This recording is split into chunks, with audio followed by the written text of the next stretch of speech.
Hello, this is Aaron Mean of SG Gaming Info, and welcome to Let's Talk. In today's video, I will be talking about how Hitman has become an episodic title, and what it could mean for the future of Square Enix. Episodic games isn't a new concept for the games industry, as episodic games have been around for several years, but it has garnered a lot of attention in recent years, due in no small part to Telltale Games, who heavily support episodic gaming with their 5 to 7 episode long story-driven games released in a monthly or bi-monthly installments.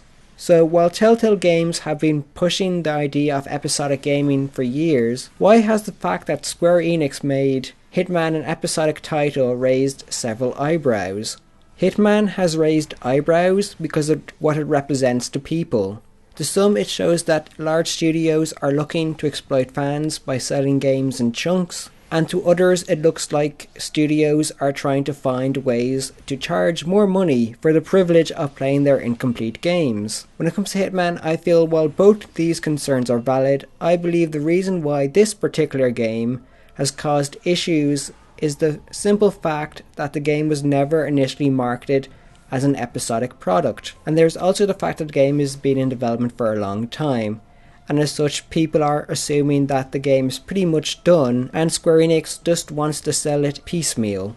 Yes, the fact that Hitman was originally marketed as a full product and not as an episodic one has caused what I would consider appropriate anger, but I feel Hitman becoming episodic wasn't something the developers at IO Interactive wanted to do. This new Hitman title has been in some form of development since late 2012. And since then it has hit several stumbling blocks, with layoffs and changes in direction.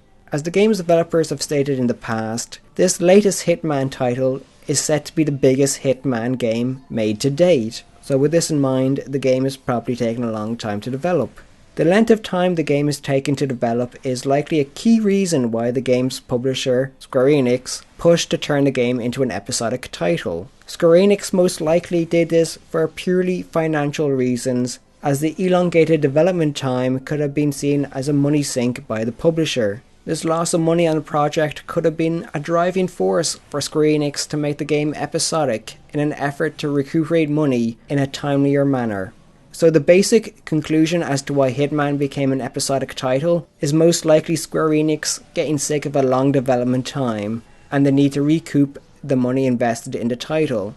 From a business perspective, Square Enix's approach makes sense, but could this be the start of a change in the way Square Enix approaches the development and selling of their games? Well, it is difficult to tell. We know Final Fantasy VII Remake will be an episodic game. This decision did also spark some criticism, as it is not yet known how systems such as leveling and item retention will work in the game's episodic environment. However, Final Fantasy VII Remake was made episodic for the exact same reason why I believe Hitman became episodic: money and time. Final Fantasy VII Remake is likely a large undertaking, and in the past Square Enix has stated that a Final Fantasy VII Remake would be a lengthy and costly endeavour, as Final Fantasy XIII's producer Yoshinori Katsuki pointed out to Tech Digest in 2010 by stating, "We'd imagine that it would take as much as 3 or 4 times longer than the 3.5 years it took to put this Final Fantasy together." So with 2 games from Square Enix confirmed to be episodic, can we expect them to make it their policy to release games in chunks? Well, it is difficult to tell. Hitman and Final Fantasy VII Remake could be unique in the sense that they are the only 2 games they release in chunks. Or Square Enix might see it as a viable business model and sell all their future games in chunks. In short, it really is too early to tell. But if I was to speculate, I would say Square Enix selling games in chunks would be a rarity, and would only occur under extreme circumstances such as lengthy development and projects going over budget. This has been Aaron Mean of SG Gaming Info. Thank you for watching. For more gaming information, please visit sggaminginfo.com. Please like us on Facebook at facebook.com/sggaminginfo and follow us on Twitter at sggaminginfo.